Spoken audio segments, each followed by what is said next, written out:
Hello and welcome to this edition of Office Hours with Stitchcraft Marketing. I'm Michelle Walker, one of the account managers and financial strategists at Stitchcraft.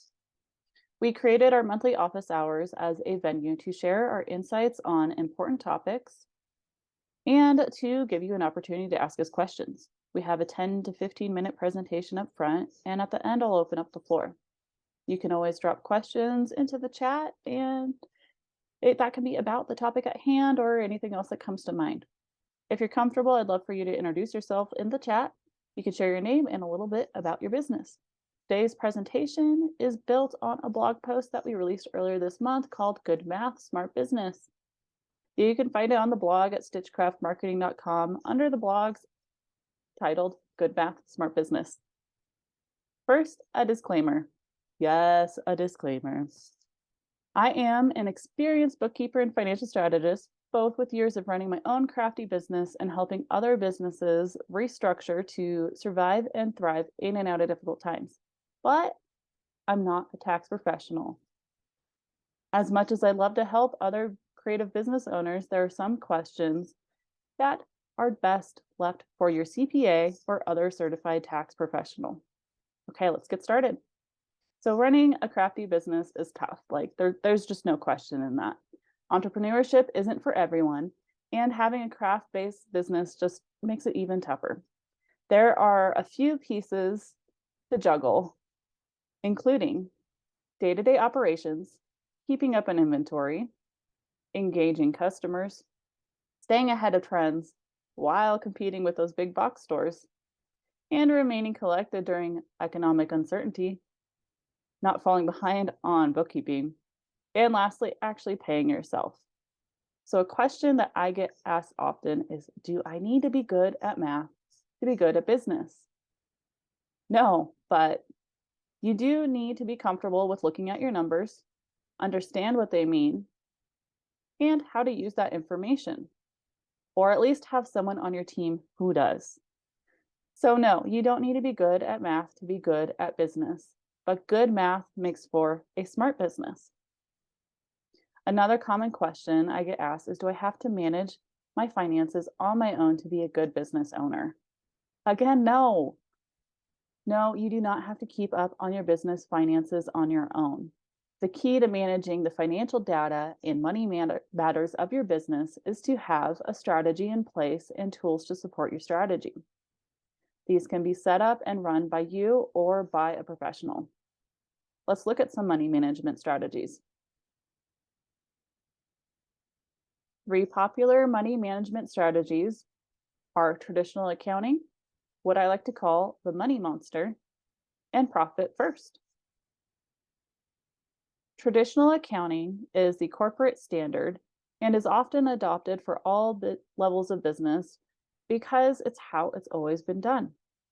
Simplified, traditional accounting operates from the formula revenue minus expenses equals profit. What's left behind is what you get to pay yourself from, and we all know that can be rather dismal at times. An exception would be certain tax setups for your business, but that's a question for your CPA. Traditional accounting often comes with hiring a pro team of a bookkeeper and an accountant. Just because this is one way to manage your business doesn't mean it's the only way that you can. So what's the money monster?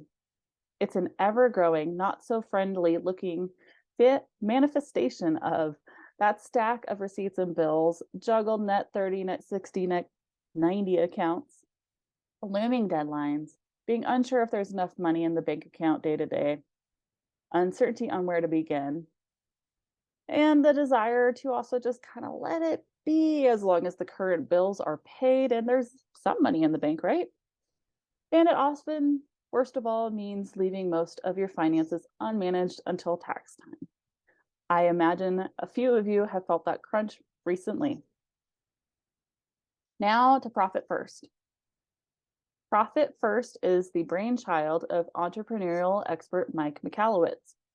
Mike Michalowicz developed Profit First while on a mission to eradicate entrepreneurial poverty. Those are some strong words and a strong mission. It's a money management strategy that very literally puts profit first. Unlike traditional accounting, again, revenue minus expenses equals profit. Profit first boils it down and flips it on its side to revenue minus profits equals expenses. On a monthly basis, you divvy up your total revenue in separate accounts for profit, owner's pay, taxes, and operating expenses. And these are all based on predetermined percentages. Another key to the system is to not deviate from each account. That means your tax, the money in that tax account only pays taxes, your operating expenses remain operating expenses, and your owner's pay account is truly your pay.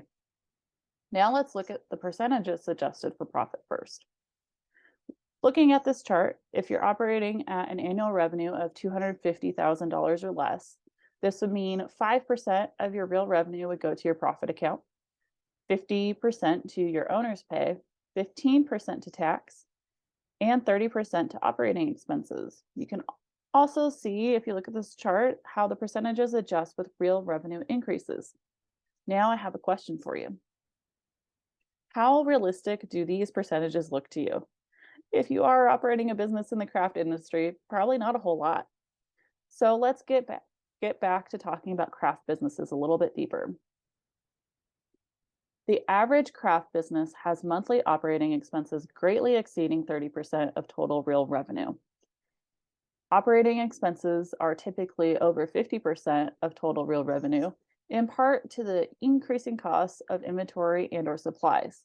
And we know there are lots of other factors there as well, which could be a whole nother series. Most craft businesses experience significant seasonal revenue fluctuations. That could be, Q4 holiday rush, that could be a tourist season, or it could be a slump during part of your time. Those are all different types of fluctuations in your revenue. And with those fluctuations, a lot of craft businesses cannot rely on strategies that expect you to bring in essentially the same minimum revenue month in, month out. And most importantly, each crafty business is unique and deserves a money strategy designed toward the specific needs and goals of that operation. So what's next? I'm here to introduce Good Math, Smart Business. It's a new 4-week mastermind from Stitchcraft Marketing focused on getting comfortable with your numbers, exploring the profit first system with considerations and method shifts for the craft business owner, building a money management strategy specific to you and your business, including paying yourself appropriately year-round, plus learning other key numbers to increase your revenue and therefore profit and owner's pay. What will these 4 weeks look like? For week 1, we're calling it profit first-ish.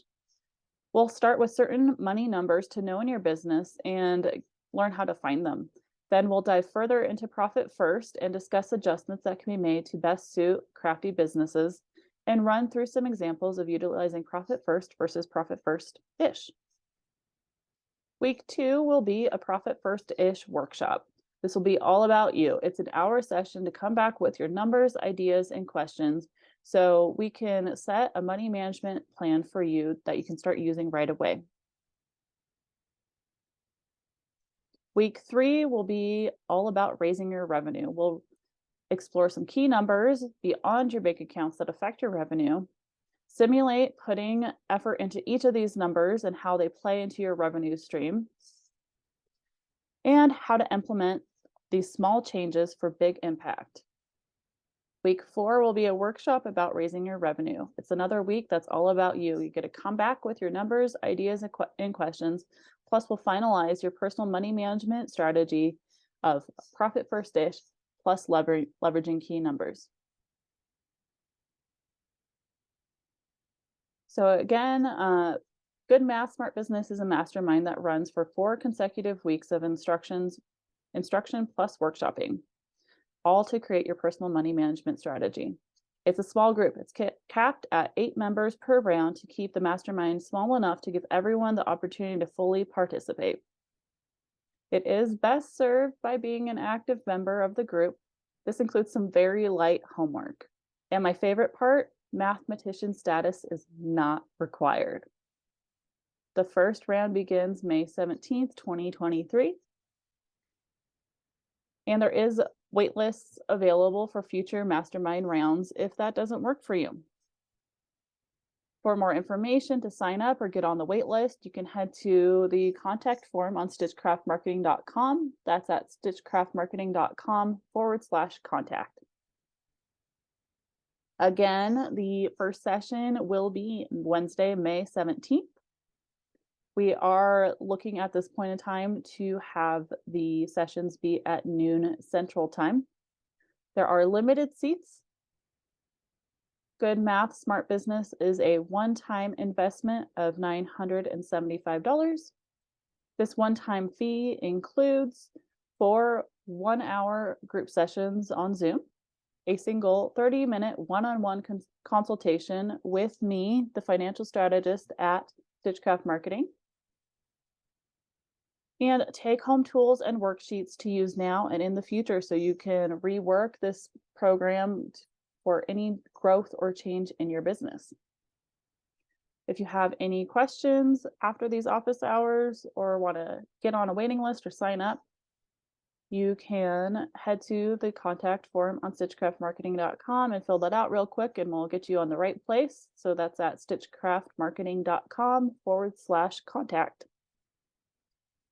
All right, any questions? No? Okay, well, thank you for joining.